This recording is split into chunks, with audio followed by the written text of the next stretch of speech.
In this video, you will learn how to pay your bills on the HSBC Bank. First, log in. Log into online or mobile banking.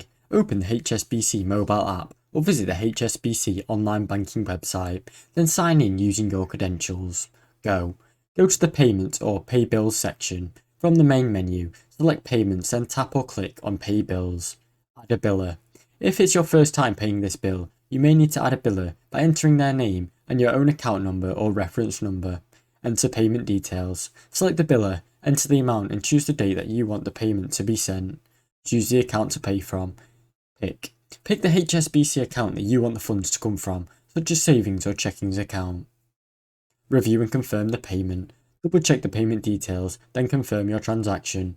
Get a confirmation. You will receive a confirmation message or email once the payment is scheduled or completed. Now you know how to pay your bills on the HSBC banking app. Thanks for watching. Don't forget to like and subscribe.